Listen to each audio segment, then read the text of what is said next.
How about one more song, guys? Then we'll get started. Shalom, everyone. Welcome. Father's heart.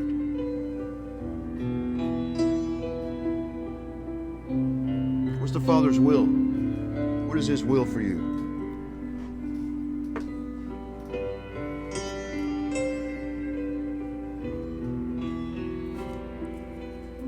What is the purpose of Donald Trump and his will for you?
Hallelujah.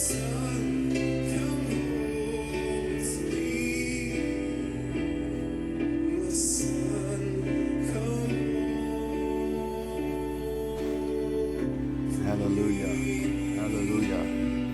Thank you, Father. Thank you for what you did for us.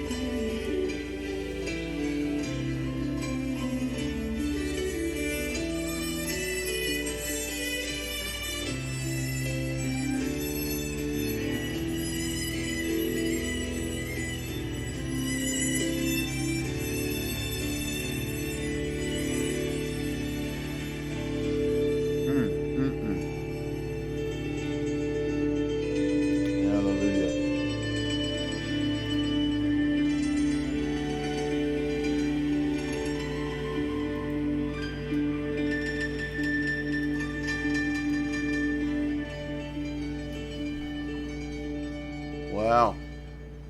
Welcome, everybody.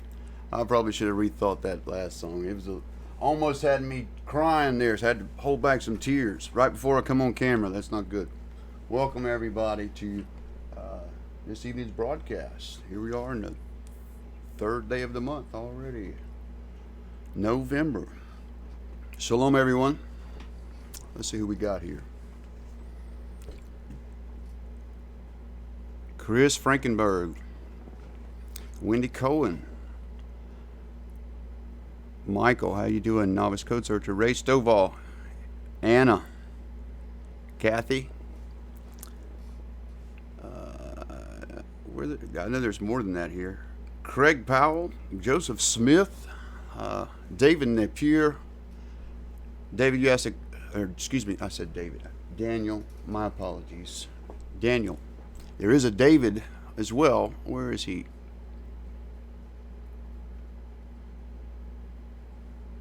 Higher Place. Okie Ag. David Turner.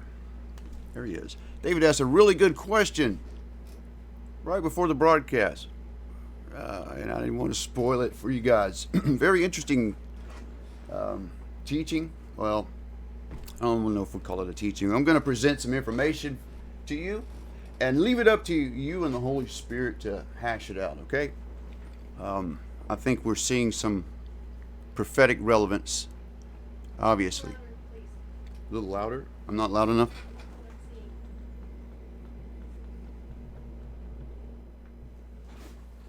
How about now? We good? I don't want to yell in the microphone. But I will sit closer. It's too low? What is going on?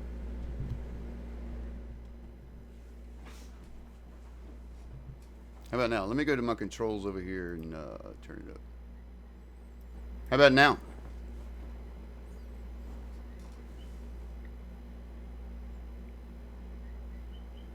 Shalom, Donna. Jean, welcome. Good, Ray. Good to see you. We're going to be talking about Cyrus and Trump tonight, that paradigm. But also, you know, there's actually a couple of paradigms that are just above and beyond anything else. And that is the JFK paradigm and the Cyrus paradigm with Donald Trump, which has more relevance, which is more probable. Because one thing is for certain that we have seen, and this is across the board, the rabbis confirmed this, found more anomalies in the Donald Trump table that I presented to you way back before he was even nominated. People were laughing. Will never happen. He'll never be president. Yeah, ha ha ha ha ha ha. Never happened, right? Where was the prophets of America prophesying that Donald Trump was going to be the president at that time, right? Because there was prophecies way back. Of course, he dropped out of that election and it didn't come to pass. But here he is in 2016 winning the election, and then you got people from all over the place coming out of the woodwork saying, "I prophesied this, I prophesied that." right? So we're going to look at the prophetic relevance of Trump. What is his real purpose? Is his purpose to restore America 7 times great as it ever was? And that we're going to get America off foreign oil with free energy. People are going to come to us for energy, yada, yada, yada. All these things. That sounds so good. It does sound good, especially to patriots. I should know. I was a Marine. I'm all about that. Fighting spirit, right?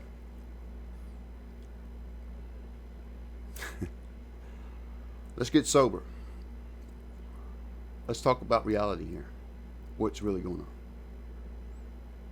A lot of confidence in this dollar bill. Some people thinking this is going to be 7 times greater than it ever was. You are deceived, right? We're going to get into this. I'm going to talk about this tonight. There are going to be some things that I'll talk about tonight that's going to upset some people. I'm going to go ahead and put a disclaimer out there and let you know that beforehand.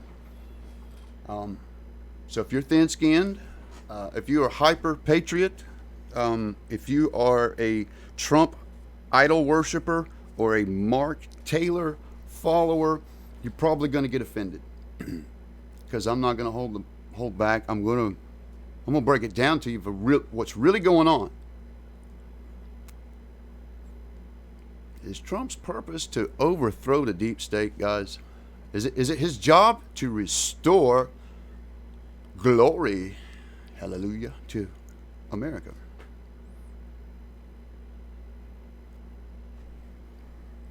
Shalom, everybody.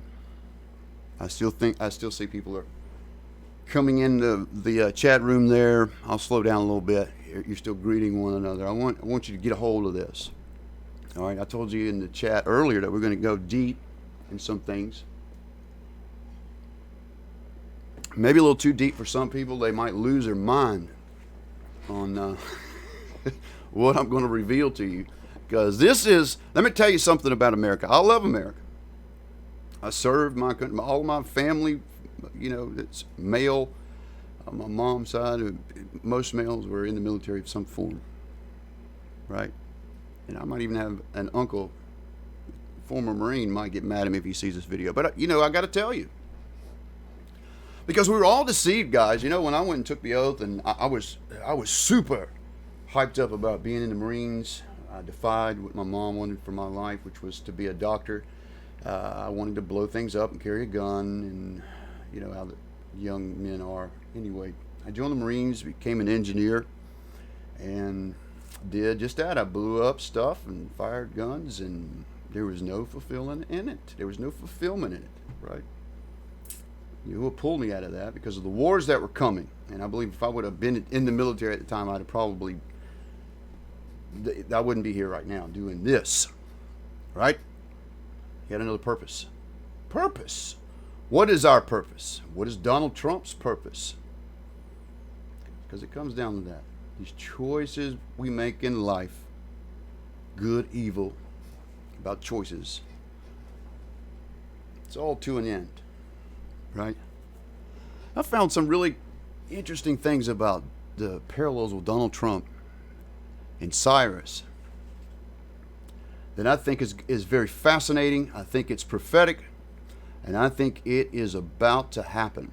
Okay? But before I get into that, you guys ever read Ezra or Nehemiah?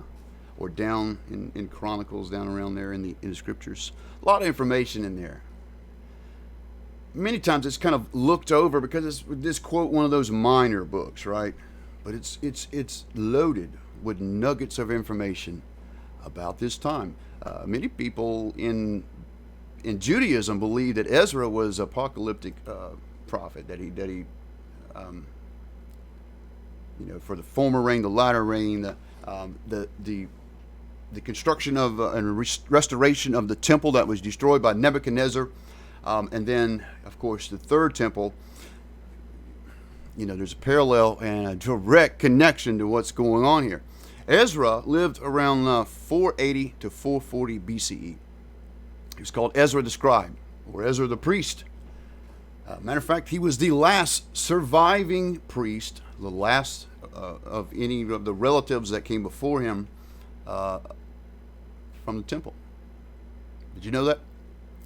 Joshua the high priest was a relative of Ezra. He returned from Babylon and reintroduced the Torah in Jerusalem. You can find this in Ezra 7 through 10 and Nehemiah 8. According to 1 Ezra, a Greek translation of the book, Ezra is still used in Greek Eastern Orthodoxy. He is also a high priest. Rabbinic tradition holds that he is no ordinary member of the priesthood. Several traditions have developed over his place over burial. One tradition says he's buried in Basra, Iraq. Another one alleges that he is buried in Tadif, Aleppo, in Syria. His name may be an abbreviation from the Hebrew name Azar Yahu, which in Hebrew, as you know, all Hebrew names have a meaning, and this means Yah helps. And indeed, he did through Ezra. Ezra was critical in the restoration. The book of Ezra describes how he led a group of Judean exiles living in Babylon to their home of Jerusalem, where he said he's have enforced the observance of Torah. He was described as exhorting the Israelite people to be sure to follow the Torah, so as not to, and also not to intermarry with the people of particular different religions, as a set of commands prescribed in the Tanakh. Now, here's something I didn't know about Ezra, and this is in Jewish tradition. To my knowledge, Enoch and Elijah were the only two taken up to heaven without dying. But in Jewish traditions, and this is the apocalyptic observance that the Jewish people have, and with saying that, the Muslims also have some knowledge about Ezra. The apocalyptic fourth book of Ezra, also called the second book of Ezra, was written in CE 100, probably in Hebrew Aramaic. It is one of the most important sources of Jewish theology. At the end of the first century, this book, Ezra had 7-part prophetic revelation, converges with an angel 3 times and has 4 visions. Ezra, 30 years into the Babylonian exile, recounts the siege of Jerusalem and the destruction of Solomon's temple. This would place his revelations in the year 557 BCE, a full century before the date given in the canonical Ezra. The central theological themes that are questions of theodicy, how do you pronounce that word? Theodicy. Elohim's justness in the face of triumph of the heathen over the pious. The course of the world history, terms of teaching, are 4 of the 4 restores the law that was destroyed in the burning of the temple. He dictates 24 books for the public and another 70 for the wise alone, the 70 unnamed revelatory works. At the end, he is taken up to heaven. Did you hear that? Now, this is Jewish tradition. So apparently, Ezra, according to the Jews, was also taken up to heaven, very much like Enoch and Elijah. I didn't know that. Traditionally, Judaism credits Ezra with establishing the great assembly of scholars, prophets, and the forerunner of the Sanhedrin. As the authority of matters of religious law, the Great Assembly is credited with establishing numerous features of contemporary traditional Judaism in something like the present form, including Torah reading, the Amidah, and the celebration of the feast Purim. All right. So just a little bit about Ezra, who that was. This is very critical, because he served a special purpose under who? Cyrus. That's right.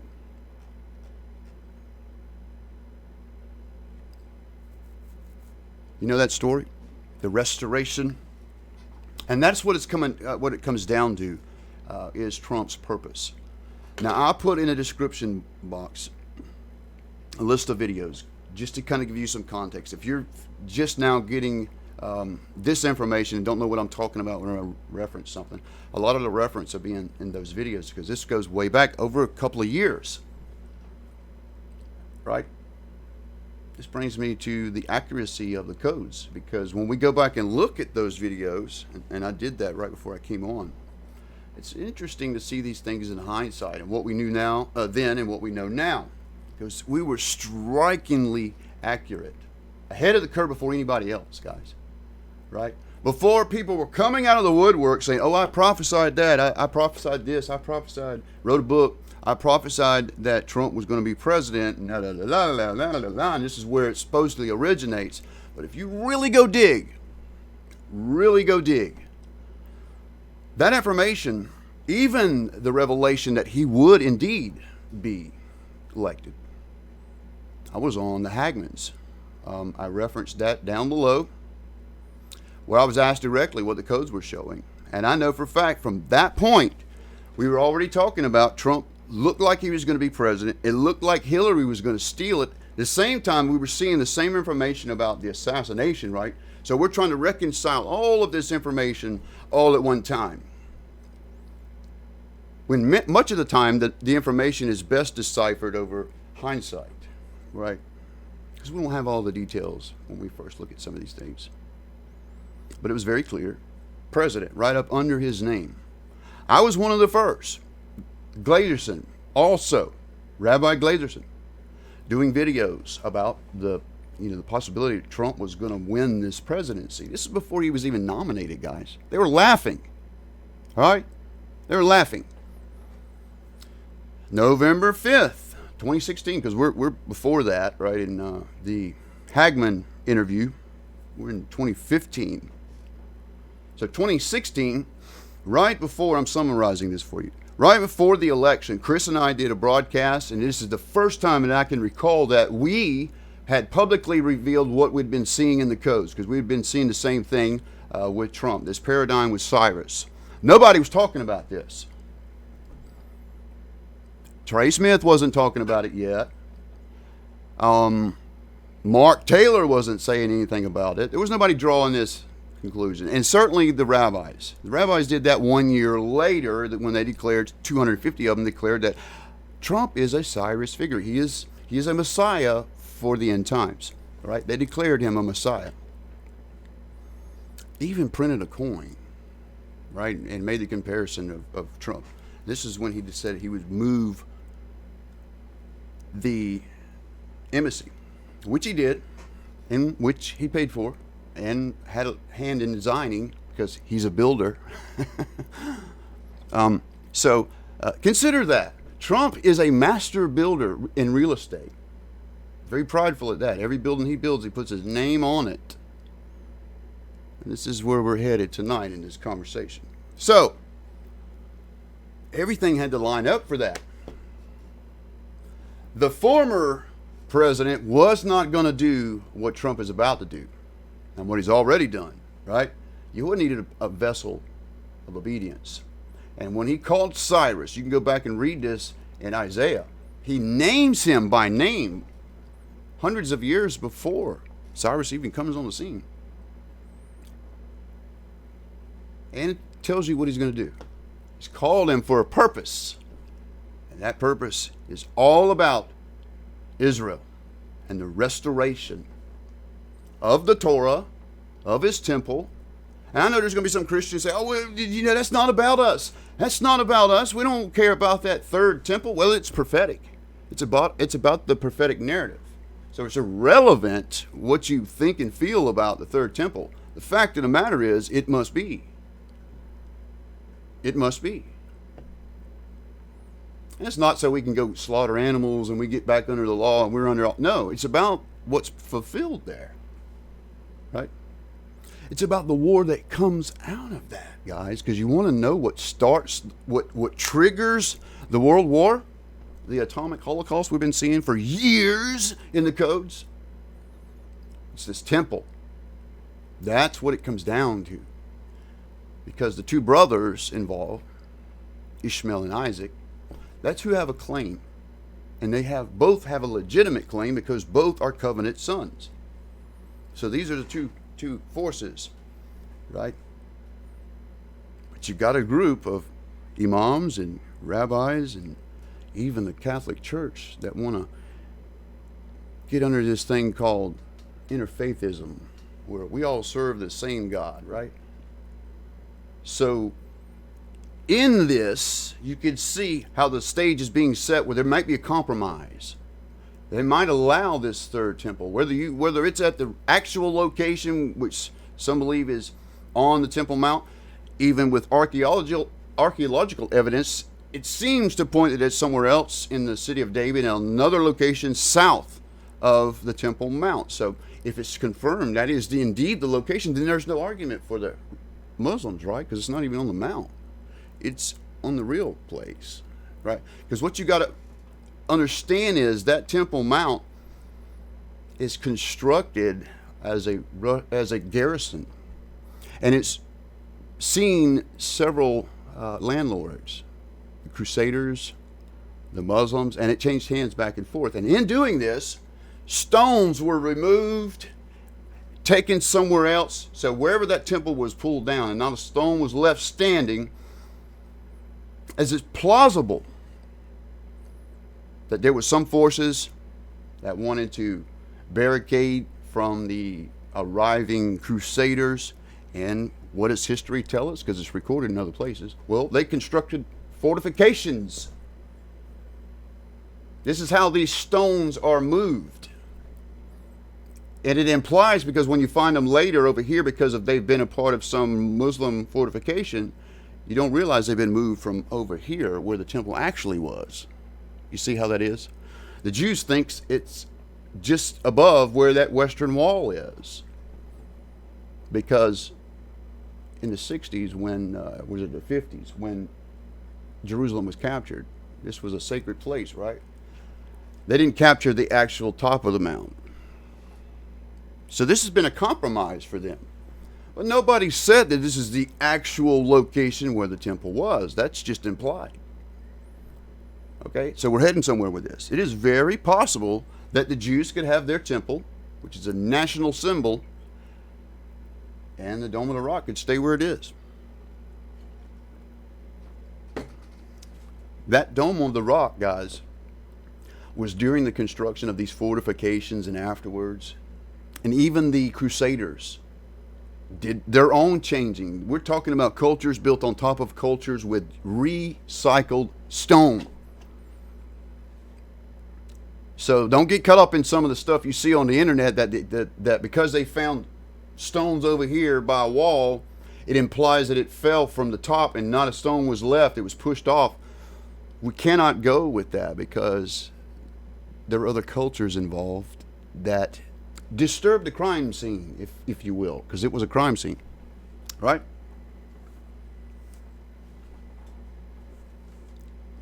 We doing all right in the chat? Good.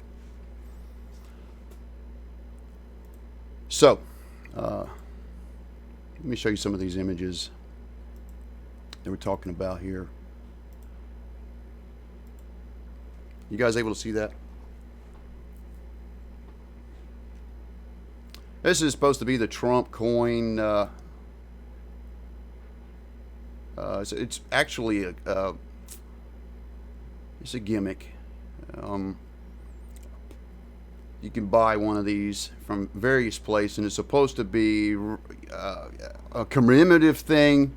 It's also supposed to honor Donald Trump for essentially being the Cyrus to Israel. And this came, this information came not because he pledged to build the temple, but because he moved the embassy.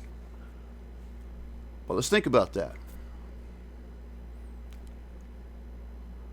What's the parallels between these two men? Well, if we go back and look what Cyrus did, we can get a clear idea of what this man's purpose is. All right? And incidentally, Cyrus didn't restore his own kingdom, guys. That's not what Cyrus is about in Donald Trump. So the fact that we have a Cyrus doesn't mean that he's going to restore America and make us great. Actually, Cyrus lost his head in battle. Okay, so it didn't actually turn out good for him. The point is, he was a vessel until Yahuwah was done with him. He had a purpose. He had to fulfill it. What was that purpose? Well, let's go to Ezra.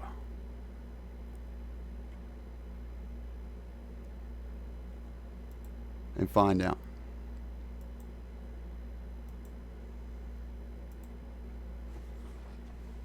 Wow, look at here. We're talking about Cyrus right off the bat.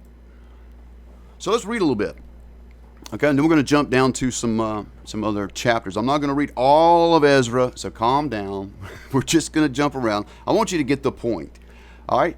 So now, in the first year of Cyrus, the king of Persia, that the word of Yahuwah by the mouth of Jeremiah might be fulfilled. Now listen, this is Ezra citing Jeremiah. He's bringing up what Jeremiah said.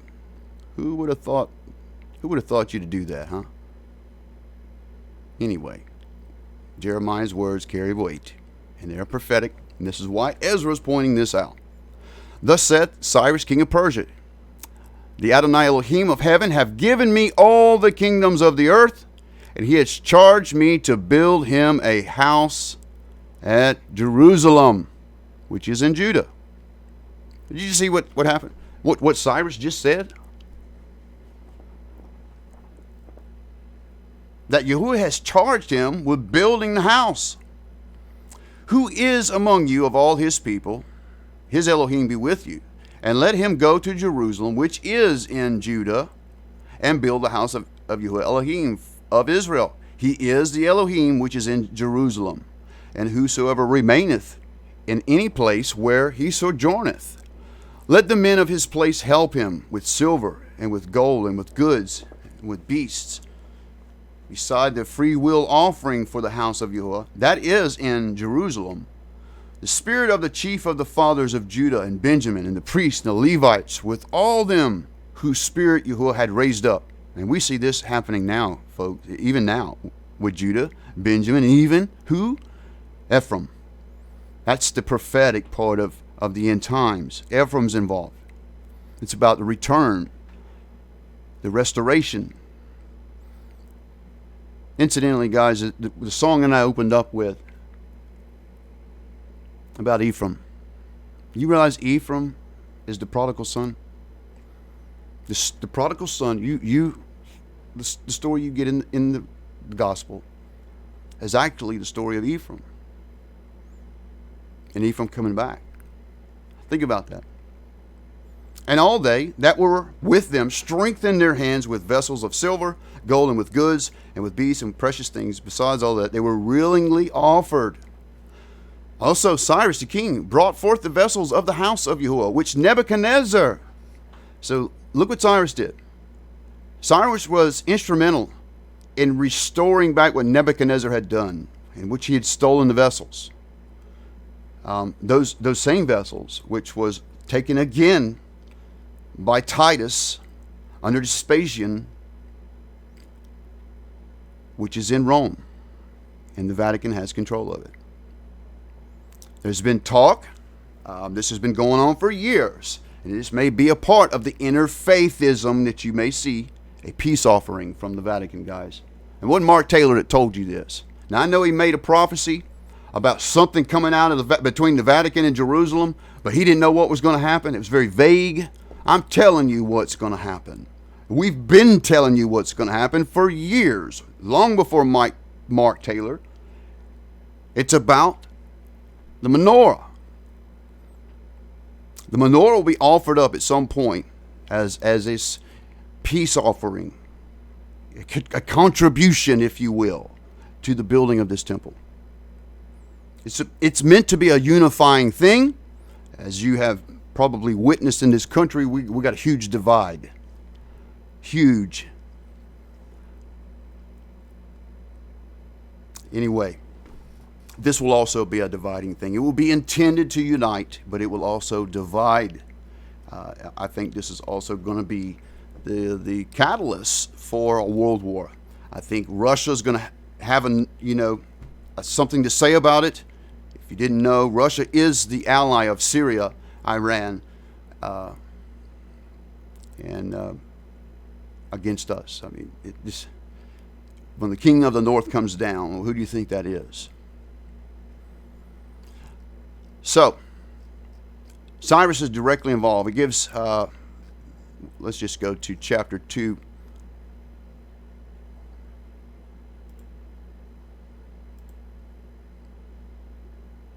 Verse 1.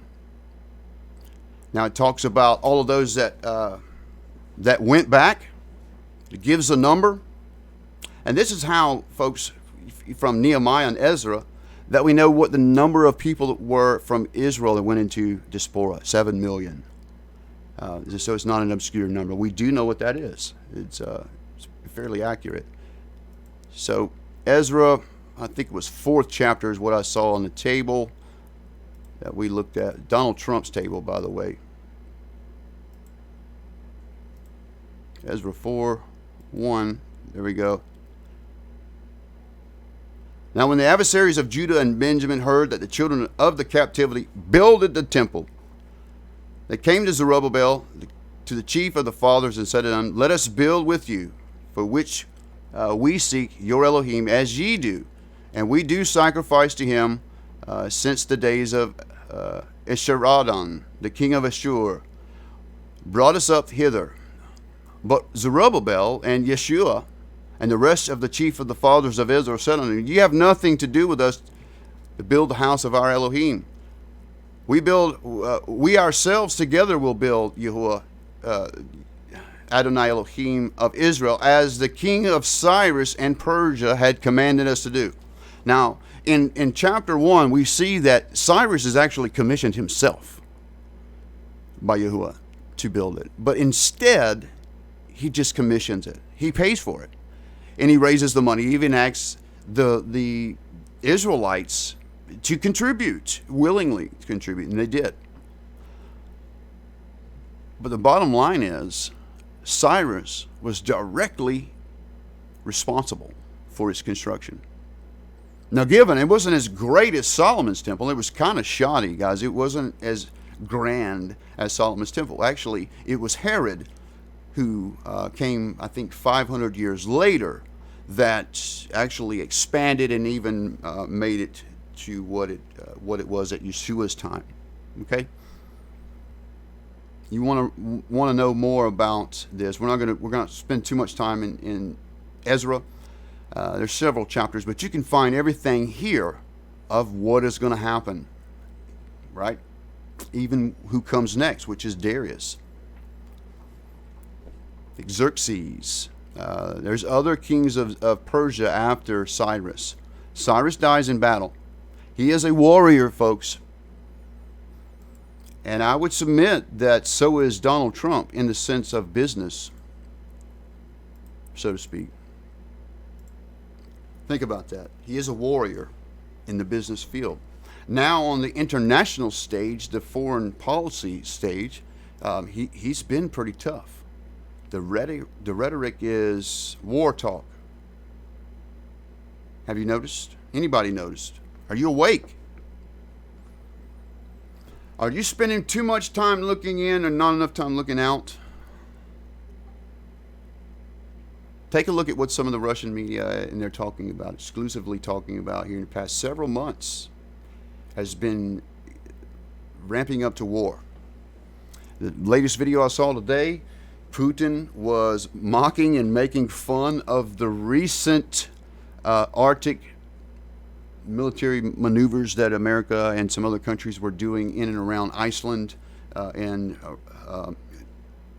in the Arctic region. Russia commented about this several times. They were observing this. They thought it was funny that these Americans were training in cold warfare to fight them. And let me just say this: the Russians have a lot of experience fighting combat in alpine regions, in the mountains, and in snow, and in brutal weather. And so they're pretty seasoned, if you will. And they're seeing these Americans training for this with Icelandics and Norwegians and others from that region, in NATO, right? And they think it's funny. In a sense that they are very confident they can destroy us, folks, and not a comical way that they think it's funny. Because they've been preparing for many years for annihilation, for second strike capabilities. Something that Reagan and Gorbachev declared was impossible because it was only about mutual assured destruction. But then you get Putin in there, and he's like, I don't think that's so. I think we can get them with a second strike. We just got to be better. And thus, the capabilities. I just saw a missile today. It was out 7 months ago. This thing can spend several days. It's a Tomahawk type missile that can spend several days in flight. That's incredible. Several days in flight.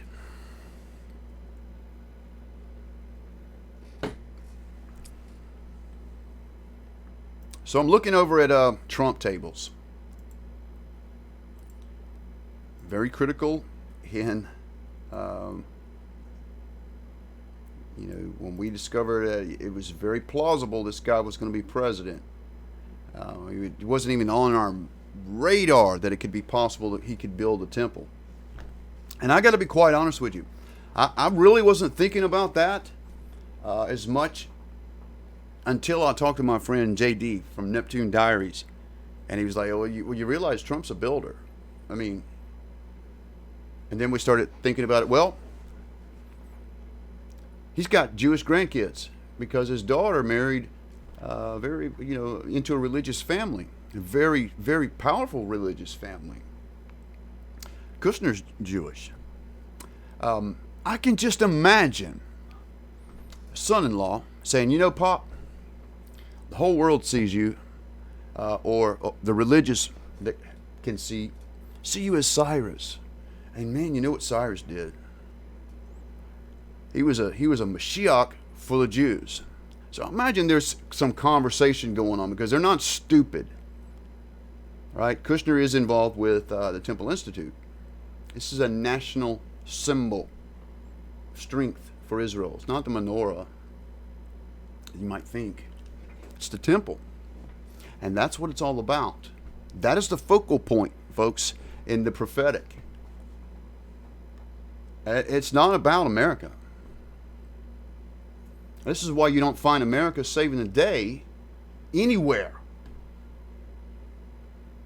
When Babylon falls, when the daughters of Babylon fall, and when from those from far off see the destruction, and they say, what brought this on this people? What kind of fury brought, what did they do? It's talking about the people of the isles, of the nations of the seas, afar off. Sometimes even mentioning the north nation, or the people of the north. Zophon even means hidden in Hebrew. Zophon means north and hidden. I find that interesting because Ephraim is hidden in North America. Incredible.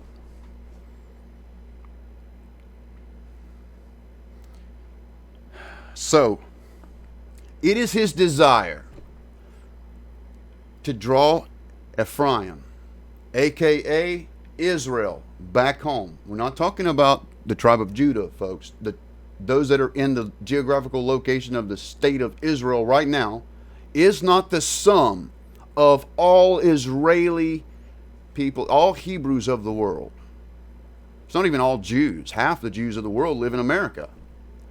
Incidentally, the Most High says, all nations that I've driven you will come to a full end. And the reason for that is he's driving you home. Okay? All tribes. That's what the kingdom is about. When Yeshua said, thy kingdom come, thy will be done. And before that he says, hallowed be thy name. He gave you an order of importance there.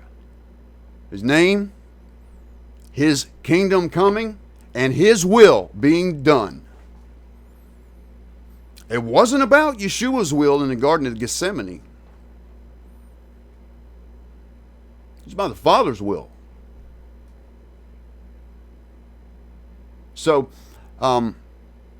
it's not about the will of the best of America has, right? It's their will that we overcome. It's their will that we conquer. It's their will that we are the shining star, the lighthouse on the hill, yada, yada, yada. Is that the will of the Father? Do you think this is a Christian nation? And I use that word really loosely, guys, because it is not what you think in this country. This country is an idol-worshiping country, just like ancient Israel. If you don't believe me, let's take a look at some of the imagery in Washington, D.C. Just Washington alone. I want to show you something.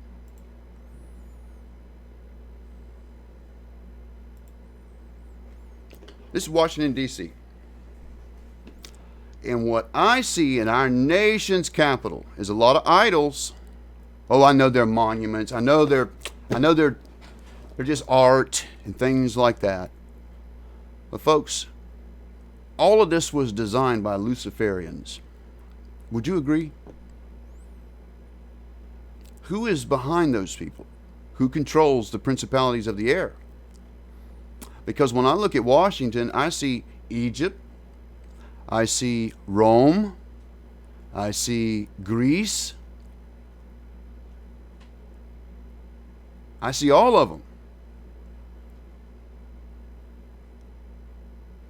And then you go to New York. How about that? The place where we're supposed to come as immigrants, right? When you're immigrating to this country, you come to this area, to Staten Island, all that. That's how it was. But look who greets you in the Bay. Statue of Liberty? No, it's not who that actually is. That's actually a deity called Columbia, or the goddess of America, as she's been deemed. A goddess. This is a deity, folks. I know it was a gift from France, and yeah. Who's involved? What are their intentions? What are they declaring here? I know I got some patriots pissed off at this point. I can't believe he said that. How dare you talk about our country and our idols like that?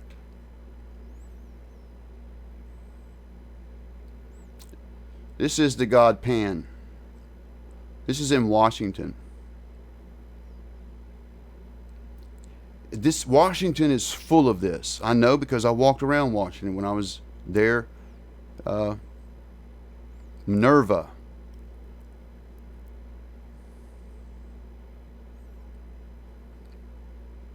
So these are the images. You'll see. I don't know, some of this stuff is going off in other cultures, but you get the point. There's Ashtaroth. This is where we get Easter from, folks. If you didn't know, Easter is not a feast of Yahuwah. It is a trick of Satan, a bait and switch, if you will, because when you're dyeing Easter eggs, and in ancient times they dyed those eggs with the blood of children, pink, and then they would eat them. So they would kill children. They would boil eggs in blood to dye them pink, and then they would eat them. It's fertility rite. Oh, Jonathan, you're making that up. No, I'm not. I am not making that up. And you're celebrating that with your children at Passover time. This country is idol worshippers. I want to show you something. You may not believe this, but I'm going to tell you the truth. This is our money. This is American money. Right here. This is how we know the condition we're in. Because when prophets tell you that God's going to make America great again, that's not the spirit of Elohim. That is the God of Mammon. And he has a name. This deity has a name. Actually, God is the name. Sit down, calm down. Let me prove it to you. What I'm telling you, I can prove. Now, on this money, mammon, we have imagery. And I want to show you that imagery. On the back right there, you see that pyramid with an all-seeing eye. Right? And then you have in God, you see that? G-O-D. In God we trust. Now let me show you what some Messianic people do. What some Messianic people do when they don't want to offend God, right? Is they'll say,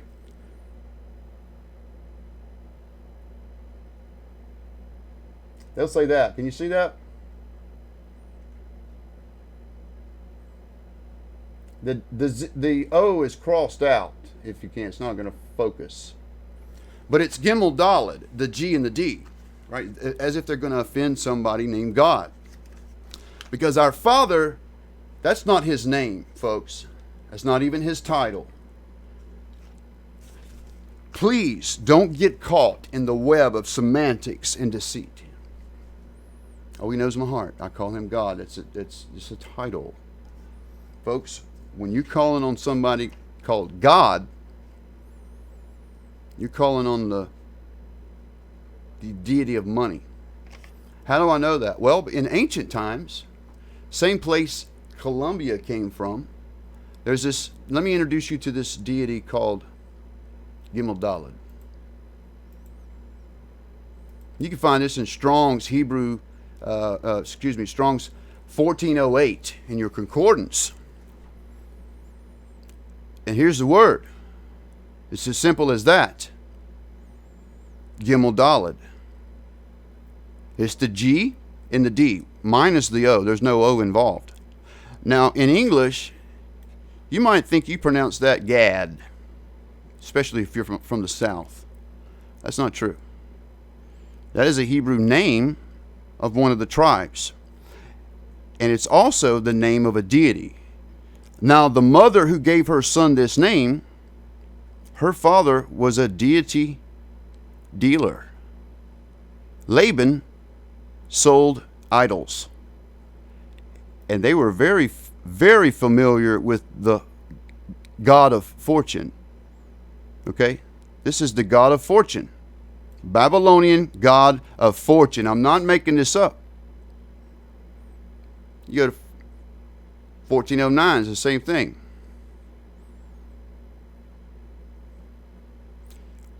It's pronounced Gald for some of you Georgia Bulldogs. Gald. God. Same thing that you say, God, in God we trust. So let me break it down for you. So if we're talking about a deity of fortune, Mammon, a deity named God, and then you have on your dollar bills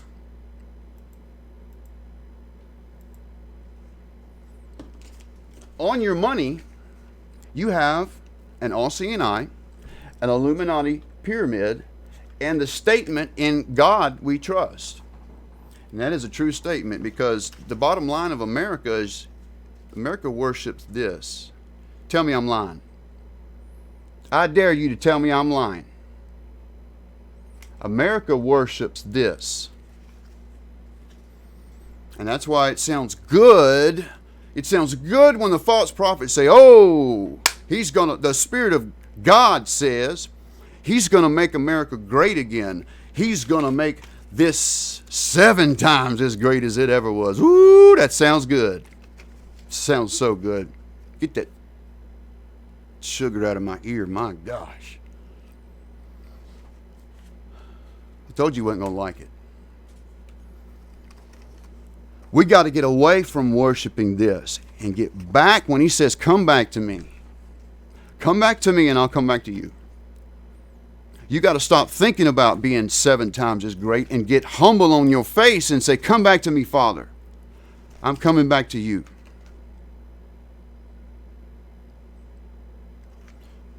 The prophets of the Bible say that the end times that all nations will come from all over, and they'll come to the mountain of Elohim to worship and to study the Torah. We're talking about Gentile nations who are actually Hebrew all over the world. It's the story of the prodigal son.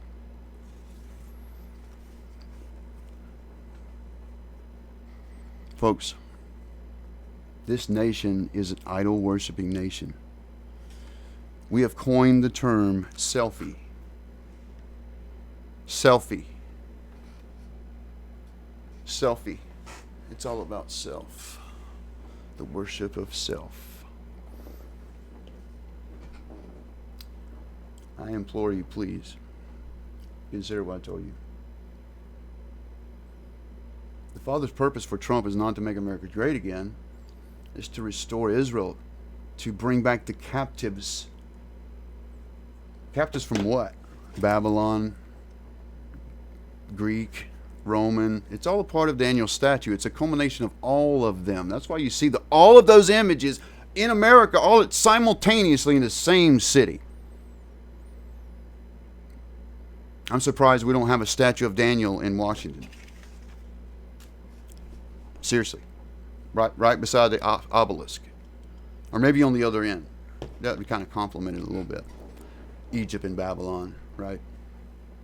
Or maybe that's way too obvious for the wise. Scratch that. They can't do that. But they're getting away with what they're getting away with now. We may not kill babies and boil eggs with them anymore, but we do it through Planned Parenthood, and we teach our infants and our toddlers how to find Easter eggs in the church parking lot. Don't we? You know who you are. We love you and we pray for you. It's a deception. And you think he knows your heart is pure. He said, don't do it in the first place. Don't do it in the first place. He's calling you out of that. It has been the problem with Israel the whole time, all through history, is not letting go of the idols. But we know it's prophetic that Ephraim finally comes to a point where, what does Ephraim say? He says, what do I have to do with idols anymore? And he lays it down. And what does he do? It's the prodigal son who comes back.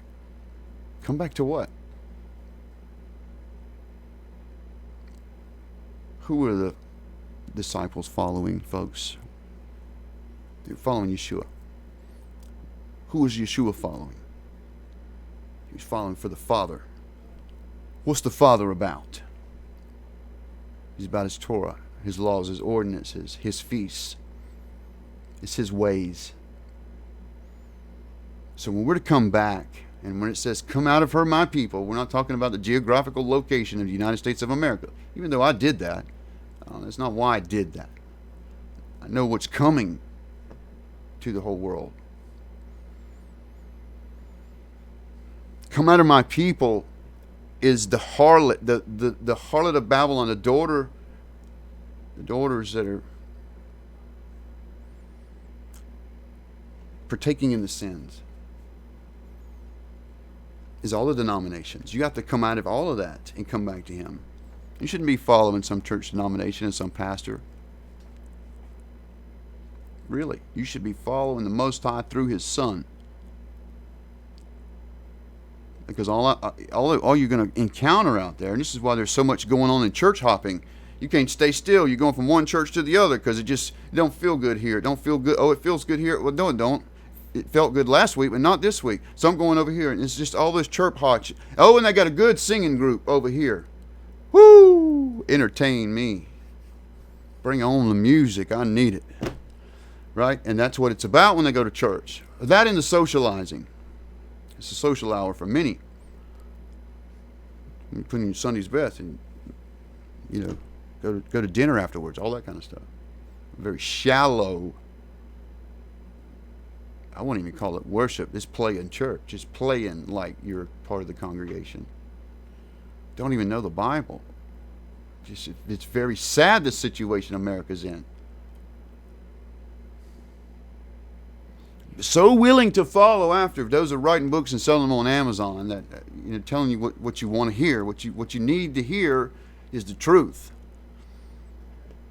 The situation is dire.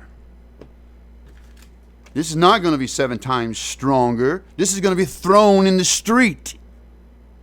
They're going to try to get you to cryptocurrency, which is just one step away from the mark. Oh. Don't say that, Jonathan. I'm selling crypto to my YouTube following. Don't do that. Why are you selling crypto to your YouTube following? Because Mammon is your God. He will sustain you. You think you're going to prepare by stocking up crypto? You'll be the one taken out. The folly of man. Self-preservation. Who is the preserver of life? Who is the sustainer of us all? I'm not guaranteed tomorrow. I don't know if I can pay my light bill tomorrow. But my faith is in Him, and He handles it every time. Am I lying? My wife, am I telling the truth? We walk every day in faith that He will see us through. He will provide. I don't go scrambling to try to sell crypto on my channel because I don't have to. And I don't want the blood on my hands. You're gonna find yourself right up in the beast one day, those of you doing that. Don't know your Bible. The Bible says cashless society.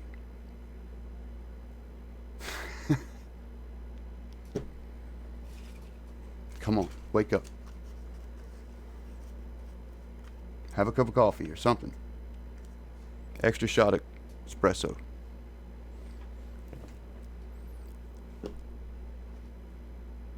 So with the two paradigms with Trump, is it possible both play out? Very possible. But Yahuwah's will be done first. Satan's plan does not trump the Father. Interesting I used the word trump. His purpose will be fulfilled, and then whatever happens, I know the Father will be done with him and accomplished His will at that point, whenever it is. As an analyst, it looks to me, if the paradigm stays with JFK, we're talking about he's in danger within the 3rd year of his presidency, or possibly into the 2nd term in the 3rd year of his presidency. I don't know. We will know in hindsight, and I guarantee you it'll be accurate, right? But there's no question that this is what we see in the codes across the board. I'm not just, I mean, there's confirmations in other searches, rabbis. They clearly see that it's a high probability Donald Trump is going to be involved in building, constructing, maybe even paying for or contributing to. He may be even involved in the brokering of the menorah or the rest of the things that they stole from the Second Temple. Watch. You watch what happens.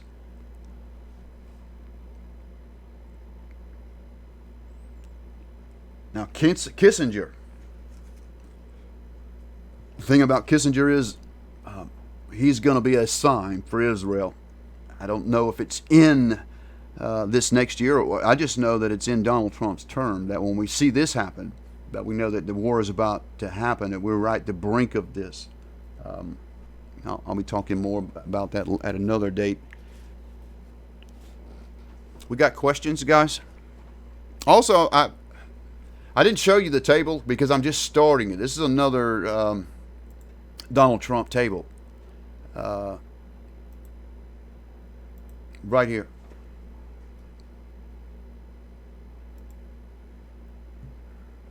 But there's still a lot of work to do in it.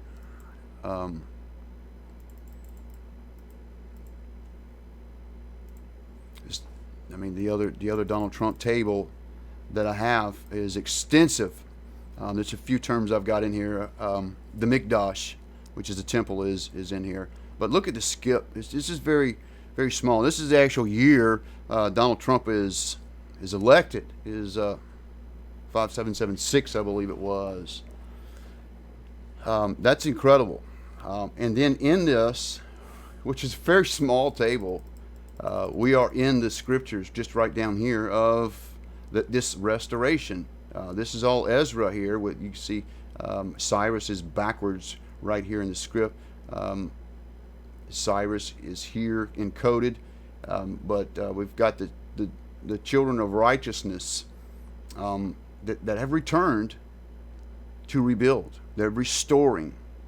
So that is the narrative that we're seeing in this prophetic outlook. The restoration of the temple is a catalyst. Oh my gosh. Let me transition. I thought you were seeing that. Now, here's the table. This is the width down here. Sorry, I thought I had it transitioned over. 5776, very small area. This is Donald Trump in here.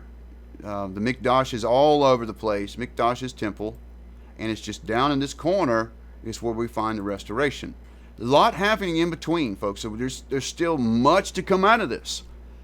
This is just scratching the surface. This table here. The original table that predicted, and I say predicted because president was like Donald Trump here. President was right under his name, like this. Just under his name. But also, if you recall, there's like right side by it is an anomaly, and I'm just highlighting. This is not what it says. Right beside his name, and about the same letter, is the phrase, the name of the killer, or the name of the murderer. It doesn't say the name; it just says the name of the murderer and president. Now, out of that table, this came later, after much later, after I realized that Professor Rips had found this. I didn't find that anomaly; he did. I did find Trump and president, and didn't tell people on the Hagman show in 2015 that it looked like Donald Trump would win the presidency. But at the same time, I told you it also looked like there was a high probability Hillary Clinton was going to steal something. And that was way before, over a year before it was made known that Hillary indeed had stolen something. She stole the nomination from Bernie Sanders, and Donna Brazile confirmed it. But we saw in the codes that she had stolen something. We thought it was going to be like, what happened to Gore in Florida, just the reverse of that, but that wasn't what happened. Again, in hindsight, it makes more sense. It's not a crystal ball. It is a tool. It is a way that he lets us know that he is in control, because he declares it before it happens. He said that. Any info on Pence? I did look him up. I haven't looked it up extensively. He's just not really on the radar. The focus is Donald Trump. Think about that. If something happened to Trump, we would be with Pence. Who is Pence? What is he about? Right? I think he's even more religious than Donald Trump is supposed to be. But it's not about Pence. It's about Trump. And he's the Cyrus. He's the one. And it's connected to the temple. It has nothing to do with America going to be great again. God, if you're following and believing that, you're deceived. And I say that with humility. I'm not trying to, pop anybody's birthday balloons and ruin the party. I'm just being real with you.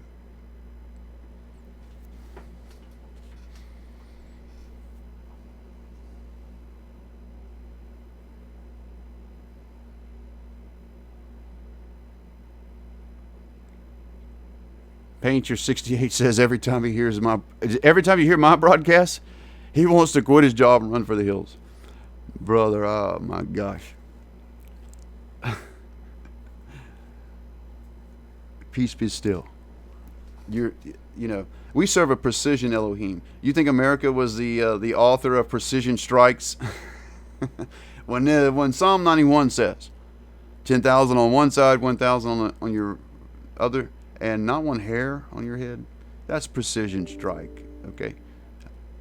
So wherever you are, unless he tells you to move, you have nothing to worry about. Unless you live in a very, this is something to be said. There are regions of the planet, of cities and places that are more evil than others, because the principalities of the air are in power there. I won't accuse any cities, but just look around America. If you live in one of those cities, and think about it like this: look at the demographics. If the demographics are very bad, you probably live in a bad place. Okay? But if the demographics show a high percentage are believers and there's churches everywhere and people are trying to be good, it's probably better in those areas. Do you understand what I'm saying? And that's just being logical. So here's the test, the litmus. If it's a wicked city, and you know which cities are wicked, consider what you should do. Be praying about that. Ask the Father to lead you. Should you be, like Abraham and Lot and leave the city? Or has he got it under control? He'll tell you.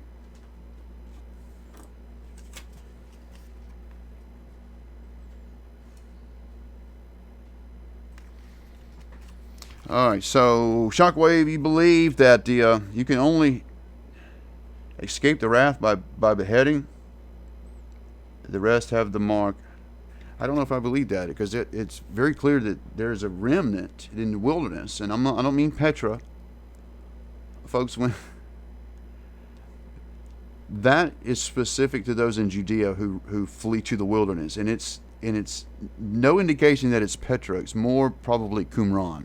Okay, but anywhere that you are on the four corners, there is a wilderness.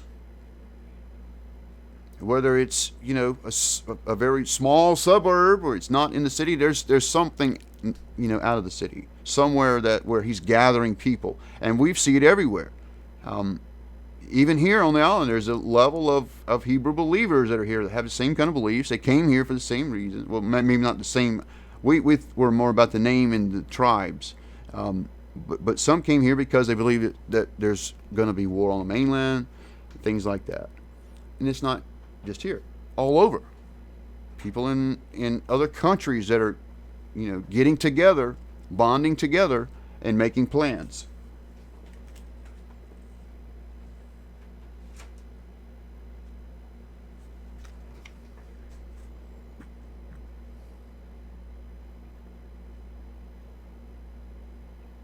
It looks like I got somebody being bad in the chat. Hang on.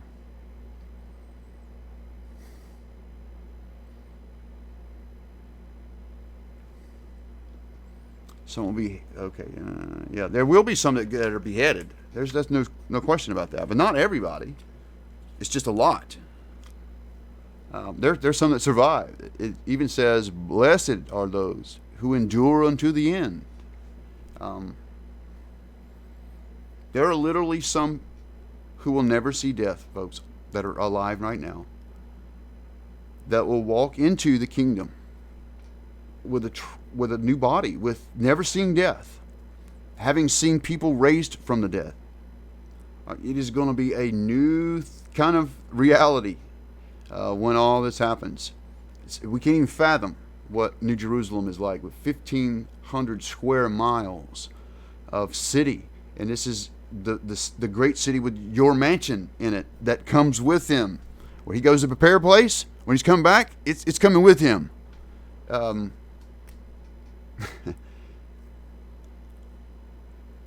are going to be some that are locked out of that it seems to be what the prophecies say, that there are people living outside of that city as well as living inside that city. It completely is something not taught in Sunday school, for sure, especially in the dispensationalism movement. You won't hear about that. It's the fact, you'll hear that we're taken out of here, but every scripture that we read, the only ones removed from the earth is the wicked. from Genesis to Revelation, if you look at it, every place, the only ones that are removed are the wicked. All right, someone's asking, is there going to be a rapture? All right, it depends on what you believe is rapture. All right, if you believe that there's a partial second coming before tribulation starts, and that you're going to be raptured out of here and gone for 7 years and come back, that is under the Darby dispensation doctrine, and it's completely false, folks. We have debunked that in the codes and with Scripture. Okay? It doesn't fit. It doesn't reconcile with the codes. What does reconcile is His promises to gather us all together unto Him. And He's going to send His angels out to gather us, just like they harvest a field. There's a pre-gathering where wheat they're put in stalls all over the field. This is in ancient times, not with combines. Once that is done, then there's a gathering all of that and taken to where it's processed. The tares are removed and destroyed right there. So we will be gathered to Him, and that is a rapture type, but not the rapture that's being taught as most popular, that you escape out of here. You're gathered to Him, but He's here exerting judgment on the wicked. There is no... I'm not going to go there. Folks, I would pray that you would wipe away the cognitive dissonance and step back a minute out of the box and examine the whole story, not just what you're gleaning from Paul.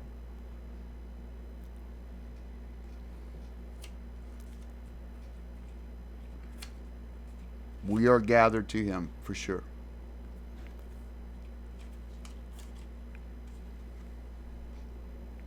I believe that this day happens at trumpets, and that there's a 10 days of awe culminating with the Day of Atonement, and that somewhere in there, those 3 days, that we're gathered to Him and hidden until the indignation is past.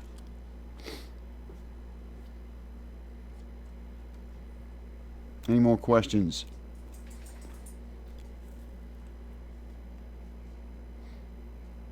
Yeah, we meet Him in the air. Actually, we're brought to Him in the air. It's actually angels that come and get us, and that's what the Word says. He sends His angels to come and get us, and that where He is, that's where we'll be. I think it's at this point, it's much like where Yeshua after the resurrection was with his disciples, and then he in thin air he's gone. He travels at thought. At this point, I believe this is when the veil is removed. Chapter 10 of Revelation talks about the mystery of Yahuwah is revealed, right? And if this veil is removed, we will see things in the spiritual realm, and things are different. We're up in the air with Him, because this is now a spiritual thing. It's not the flesh is not like it was. In other words, it is all passed away.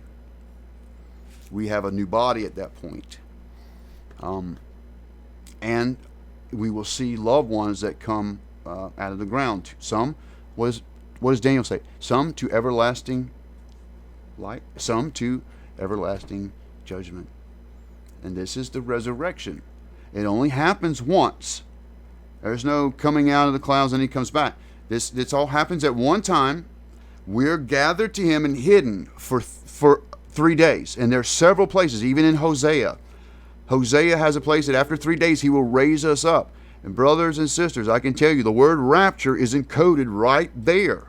After 3 days He raises us up.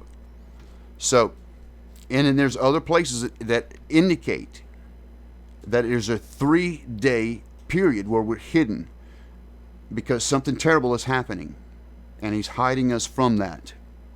We will see the result of that when it's all over. Actually, it says we'll walk on the ashes of the wicked. Okay? His garments will be stained in the blood of His rage, like the winepress of the wrath. You get it, right?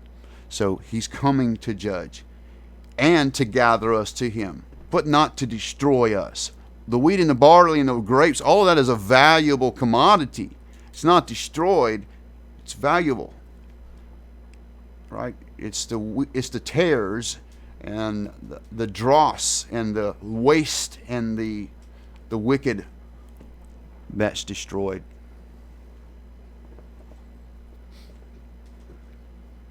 No, and it's not all people go at the same time, and JD's right. Only the elect are gathered to him. 6/7 of the so-called church is going to go through what's called, it's called the purge, right? Refining. Hear me now. 6/7 of the church. That is 6 of the 7 churches mentioned in Revelation, which is a characteristic of all churches in the end times. But the number is given that only one very small percentage is going to escape these things. There are others in that group that are going to go through the first death. The flesh may die. And then what? You have a resurrection. You go that way. So if an asteroid hits on the other side of the world and you're a believer, you may not be walking in the name, or you don't receive his name. Oh, he knows my heart. Those kind of things. Does that mean you're not saved? No, you got saved under the name Jesus. You just rejected his name. I think, you'll probably, just like that there was Christians in the World Trade Center when it fell, guys. Where did they go? Where did they go when they went? They lost this flesh, but they gained a spiritual body. It's a win-win. You understand? But there are some who will walk into eternity, into a new existence. That's very clear from Scripture. They will never see death.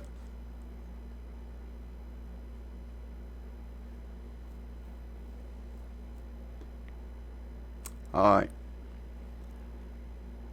So there's a lot of debating going on in the chat, I see. Thank you, everyone, for being a part of tonight's broadcast.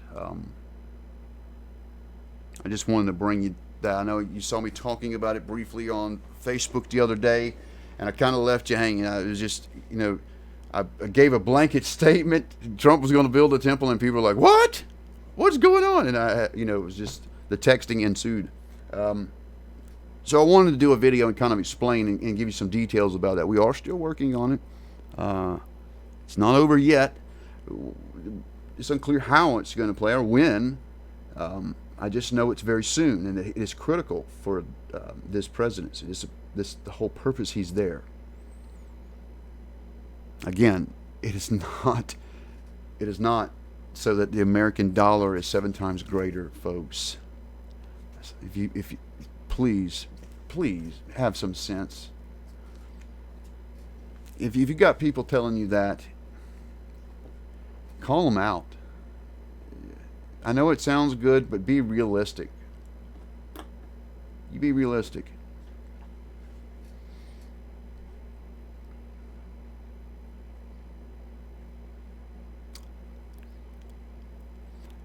I want to invite you back to the next broadcast that we do. I'll be watching that. I will post. If you haven't, please click the bell. You'll get a notification anytime I put a video out or we're going live, and you'll get a notification. If you're not already, we have a Facebook group and a page, the TheCodeSearcher group and page, if you want to be a part of that. If you'd like to be a code searcher, if you want to learn this skill, if you want to learn a basic biblical Hebrew, go to TheCodeSearcher.com. And you can apply there, set up a phone call with me, and we'll get you enrolled. We'll get you in. We're currently using 3 different programs. We're having a custom version, customized to the students, more user-friendly at some point. We're pretty excited about that, so that's all ahead. If you'd like to help this ministry, or partner with us, please consider that. I would ask you, we could really use your help month to month. It's not an easy thing to do this. And we thank those that are partnered with us, that are helping. I don't want to call you guys names. I don't want to steal your blessing from the Father. But you know who you are. More importantly, the Father knows who you are. And we want to thank you for what you do. So until the next broadcast, guys, may He will bless you, may He keep you. Um, and if you are sick, may He heal your body, but ultimately be a revelation that may reveal Himself in a mighty way to you. Get into His Word, and He'll meet you there. Shalom, and we'll see you in the next stream.